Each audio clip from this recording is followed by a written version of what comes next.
Tokyo में इस वक्त प्रधानमंत्री मोदी कुछ बोल रहे हैं, ये सीधे चलते हैं वहां। इसका यश जाता है, उसका हक बनता है। और मैं इसलिए अब तक जिन जिन लोगों ने भारत और जापान के संबंधों को सुदृढ़ किया है, उन सबका मैं हृदय से आभार व्यक्त करता हूं।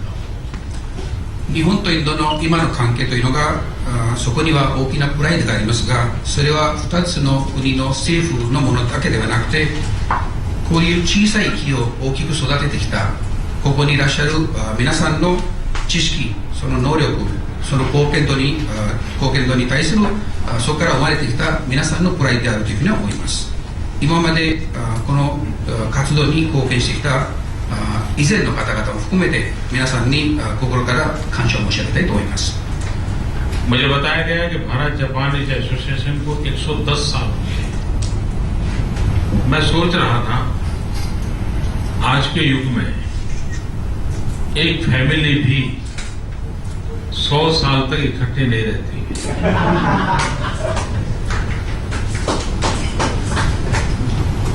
私は先ほど聞いたんですけれど、日清協会というのが110年間の歴史がありまして、それをよく考えてみると、最近は一世帯一つの家族もそれだけ長く一緒に生きていくということは、暮らしていくことはないということです。अगर एक परिवार 100 साल तक इकट्ठा नहीं रह सकता है तो ये लीडरशिप की कितनी मैच्योरिटी होगी। दोनों देशों के नीति निर्धारकों की कितनी मैच्योरिटी होगी कि जिसके कारण 110 साल तक ये संबंध और गहरा होता गया। ये अपने आप में एक बहुत बड़ी प्रेरणादायक घटना है। 一つの家族の絆というのが長く続くということはそれほどないというもの、それだけ110年間も続いてきたこの日清協会はそのリーダーシップのおかげということで、日本とインドの方針政策を作る人々の貢献度のおかげであったというふうに思います。मुझे ये भी बताया गया कि जापान का किसी भी देश के साथ इतनी पुरानी एक भी एसोसिएशन नहीं है जितनी कि जापान और भारत की है। そして私はもう一つことを聞いたんですが、日本と他の国との協会というのがみんな関係は長いものもありますけれど、これほど長い関係はないんです。हमारे पूर्वजों ने ये जो महान नींव रखी है, मैं नहीं मानता हूं कि ये महान काम किसी तत्कालीन लाभ के लिए किया गया है। ये नींव पूरे मानव जात के कल्याण को ध्यान में रखते हुए ये नींव रखी गई है, जिसको दोनों देश के महानुभावों ने और ताकतवर बनाया है। こういう古い時に我々の祖先、我々の先輩がこういう基礎を作ったのが、すぐそこから何か利益を求める、またそこから何か生んでもらうというのが目的ではなくて、人類の幸せのために作ったものというふうに思っております。अब हम इस पीढ़ी की और आने वाली पीढ़ियों की जिम्मेवारी है कि जो 110 साल की ये यात्रा है, एक तपस्या है, उसको हम अधिक प्राणवान कैसे बनाएं, अधिक जीवंत कैसे बनाएं और आने वाली पीढ़ियों तक उस संस्कार संक्रमण के लिए हम मिलकर के क्या कर सकते हैं, ये हम सबका दायित्व अधिक है। そして今の我々の世代、そして次の世代、それを考えると我々は次の世代のためにはこの関係にどうやって生き生きさせるか、どうやってそれに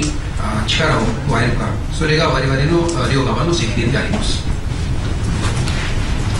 कल जैसे प्रधानमंत्री आबे और मेरे बीच जो वार्ता हुई और हमारा एक जो टोक्यो डिक्लेरेशन था, उसमें एक महत्वपूर्ण निर्णय हुआ है कि अब तक हम स्ट्रेटेजिक ग्लोबल पार्टनरशिप के रूप में काम करते थे, अब हमारा उसका स्टेटस ऊपर करके स्पेशल स्ट्रेटेजिक ग्लोबल पार्टनरशिप की ओर हम आगे बढ़े हैं। 昨日私と安倍総理の間で話し合いがありまして、その結果として東京宣言があったんです。でその中では大事な一つことがありまして、今までの戦略的なグローバルパートナーシップにスペシャル、特別という単語が加えられたんです。ये हो सका है, इसके दो कारण हैं। एक, ये 110 साल पुरानी निरंतर हमारा ये एसोसिएशन, ये निरंतर संपर्क की व्यवस्था, इंडियन और जापानीज पार्लियामेंट्री एसोसिएशन की सक्रियता, और दूसरा जो सबसे बड़ा कारण है वो आज भले हम स्पेशल स्ट्रेटेजिक ग्लोबल पार्टनरशिप के रूप में कागज पे हमने शायद लिखा हो, लेकिन जो चीज कागज पे लिखी नहीं है हमारे दिलों में लिखी गई है, वो है जापान भारत की स्पिरिचुअल पार्टनरशिप। でこのスペシャルという単語がついたのは理由が2つあります。一つは具体的に説明できるもので、この110年間の日印協会の歴史、そこに議員連盟の今までの貢献、またその他の活動、そこに入っております。もう一つ第2番目ですけれど、これはスペシャルという単語が戦略的グローバルパートナーシップに加えられたものが紙の上に単語が書かれたものですけれど、その中身としては今まであった日本とインドの中の精神的な関係、つまり心のつながりがそこに働いています。मैं देख रहा हूं कि जापान में धीरे धीरे हिंदी भाषा सीखने का जो उत्साह है, उमंग है, वो बढ़ता ही चला जाता है। उसी प्रकार से योगा के संबंध में मैं देख रहा हूं कि जापान की रुचि और बढ़ रही है, यानी एक एक बारीक चीज का संबंध हमारा जुड़ रहा है। そして日本では今ヒンディー語を習う雰囲気が非常に高まっておりまして、それに対する関心が非常に深まっております。ヨガに対しても関心が、皆さんの興味が深まっております。जापान का भारत पर कितना बड़ा हक है, मैं एक उदाहरण बताना चाहता हूं। अभी कुछ दिन पहले मुझे आपकी एक चिट्ठी मिली थी, और चिट्ठी में आपने मुझे लिखा था कि मोदी जी आप आएंगे तो हिंदी में बोलिए। आपने लिखी थी ना? भारत के लोगों का अपना चेहरा बताइए। और इतनी बढ़िया हिंदी में चिट्ठी लिखी है, प्लीज ये हमारे कभी देखना चाहिए आपको।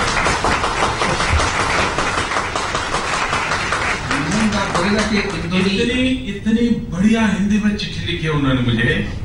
और उन्होंने आग्रह किया कि मोदी जी मैं आपसे आग्रह करूंगा कि आप जापान के किसी भी कार्यक्रम में जाएं, कृपा करके हिंदी में बोलिए। देखिए, एक एक सामान्य व्यक्ति का ये जो लगाव है, ये जो अपनापन है, ये अपने आप में हैरान करने वाला है।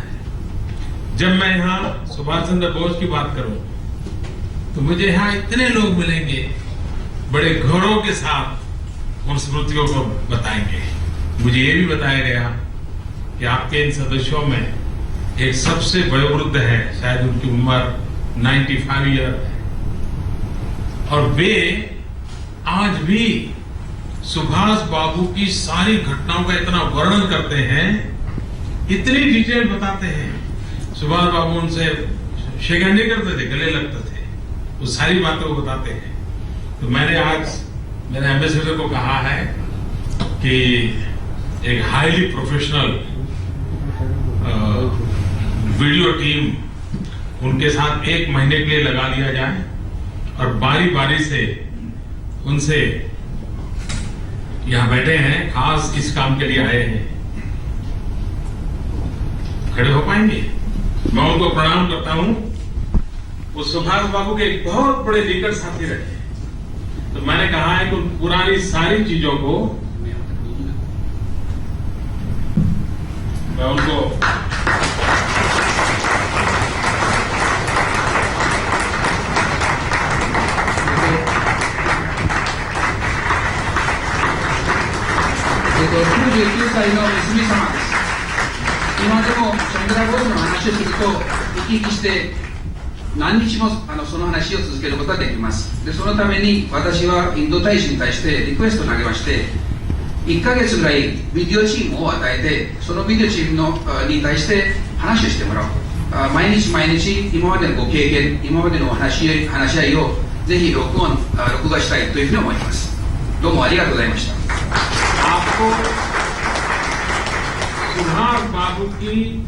कौन सी साल, कौन सी डेट, सारी घटनाएं अभी भी याद है। तो मैंने हमारे एम्बेसडर को कहा है कि उसका वीडियो रिकॉर्डिंग होना चाहिए, महीने भर को उनके साथ रहे, उनके इंटरव्यू लेते रहे और हर पुरानी बातों को, क्योंकि ये एक जीती जागती इतिहास की हमारे पास तवारीख है। तो ऐसी बहुत सी चीजें हमारे अपने लोगों के साथ जुड़ी हुई है। मैं जब पहली बार जापान आया तो मैं मोदी जी के घर गया था, बड़े प्यार से उन्होंने मुझे अपने घर पे बुलाया था। तो करी की बात है, जापान में करी बड़ी फेमस है, लेकिन मुझे बताया गया कि बंगाल से जो परिवार आए थे उन्होंने सबसे पहले जापान में करी शुरू की और वो आज जापान का एक प्रकार से जापान की फेवरेट डिश बन गई है। यानी कितनी निकटता, कितनी बारीकी है। और मैं मानता हूं कि इसको हमें और महत्व देना चाहिए और आगे बढ़ाना चाहिए। पार्लियामेंट्री एसोसिएशन का भी बहुत बड़ा योगदान है।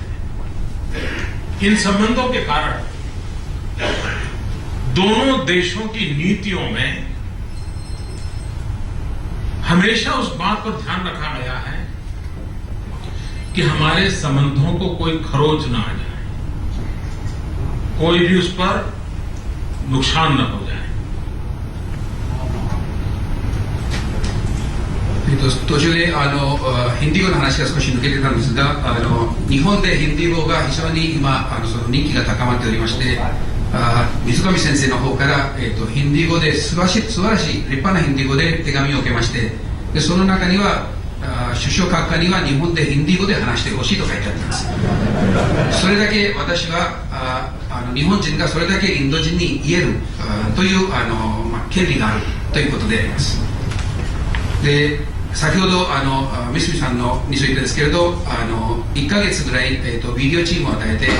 今までのご経験、今までのチャンドラボースまたはその他の知識などをぜひ録画したい、歴史を保存している、ね、歴史をためている力ですから、それをぜひ残しておきたいと思います。で私が一番最初に日本に来た前に来た時には、森総理に招待を受けまして、森総理のご自宅に行ったことがありますけれど、そこでカレーの話が出ました。でカレーについて聞いた話ですけれど、ベンガールインドの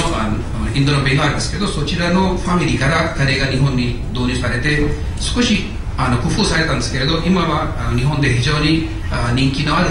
食べ物となっています。そういう非常に緊密的な関係、細かいところの関係が日本とインドの間では昔からあったということであります。そして議員連盟の役割ですけれど、今までの役割も非常に大きかったんですが、2カ国の間での方針の中では日本とインドの関係には傷がつかないようにずっと両側が気をつけてきております。सॉरी मैं इतना बोलते चला गया कि ट्रांसलेशन करना मैं भूल गया था। ずっと長く私が話し続けまして、通訳のチャンスを与えるのを忘れてしまいました。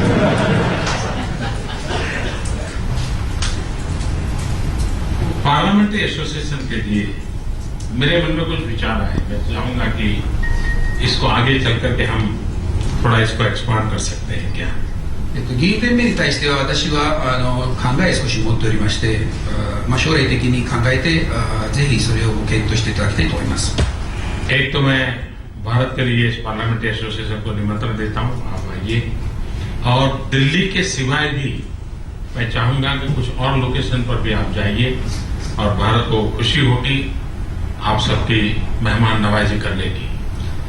一つはこの場を借りまして日銀議員連盟に対して招待を申し上げたいと思います。ぜひインドの方にいらしていただきたいと思います。でそれはデリーだけではなくて他の町にもぜひ歓迎したいと思います。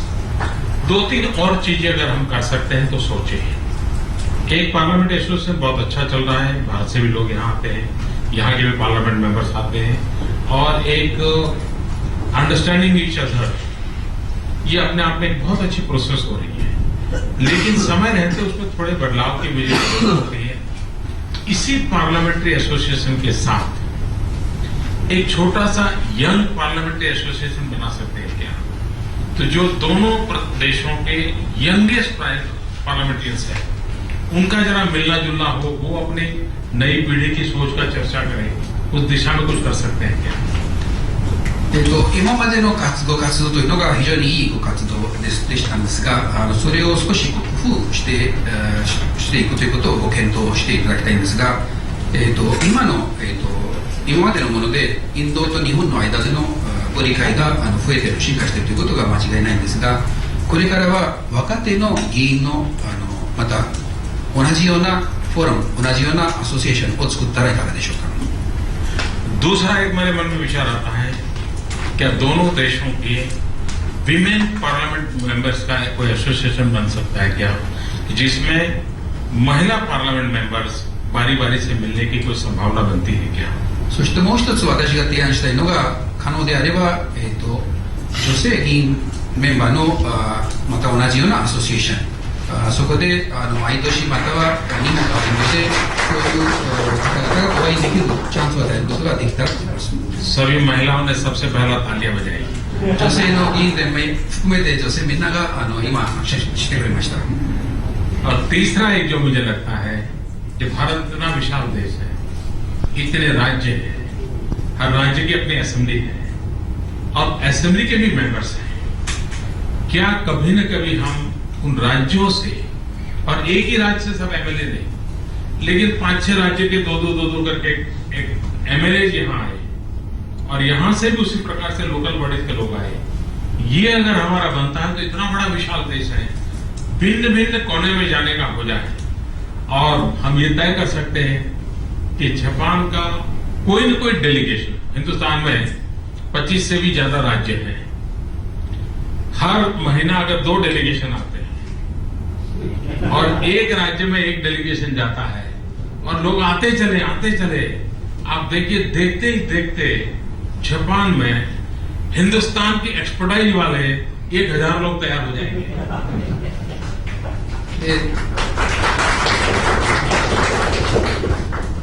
こういうデレゲーションがもし可能であれば、その次の提案としては、インドはあまりにも広すぎて25以上の州がありますから、州レベルの議会、つまり州議会、日本でいうと県レベルの自治体、そことの政治家のつながりも大事だと思います。25それぞれお会いすることは無理かもしれないんですけれど、例えば5つとか2つとか3つとかの議会から2名ずつの議員が一緒になって日本に行ったり、逆にこちらからインドに行ったり、そういうデレゲーションが1ヶ月に2回ほどもしインドを訪問すれば、すぐ近いうちに日本ではインドの専門家が1000人以上になります。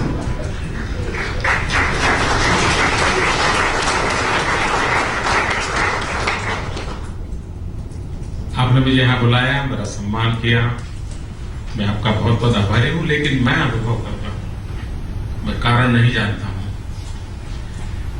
लेकिन मैं जब भी जापान आया हूँ और जब भी जापान के लोगों से मिलता हूँ, मुझे एक अलग सा अपनापन महसूस होता है। वो ये अपनापन क्या है मैं नहीं जानता, शास्त्र कौन से होंगे, लेकिन मुझे बहुत अपनापन लगता है और मुझे इतना प्यार मिलता है जापान से। आपके एम्बेसडर मेरे यहाँ थे, वो मेरे यहाँ 3 साल रहे और मैंने देखा कि हम इतने एक मित्र की तरह साथ काम करते थे, इतने हमारी दोस्ती बन गई थी और इतने कामों को हम बढ़ा रहे थे। और इसलिए मैं मानता हूं कि मेरा ये आपने जो अपनापन मुझे दिया है, वो प्रधानमंत्री पद से भी बहुत बड़ी चीज है, बहुत बड़ी चीज है जो आपने मुझे दी है। मैं इसको कभी भूल नहीं सकता। 今回私は招待を受けまして、ここで皆さんにこういうふうに考えされまして、非常に嬉しく存じております。しかしここで申し上げたいんですけれど、私は理由ははっきりわからないんですけれど、日本に来るたびにまたは日本人にお会いするときにその特別な関係または雰囲気または絆を感じます。そこに神様のどういう観点でそれがつながっているかはまたわからないんですけれど、大きな私に対しては絆があるように感じます。でそこにドミチ大使元大使がいらっしゃいますけれど、3年間インドにいらした時には私がいろんな面でお世話になっていろんな面でこう絆を作ってきたというふうに思います。मैं आपका बहुत बहुत आभारी हूं और मेरी आप सबको बहुत बहुत शुभकामनाएं। धन्यवाद।以上でございます。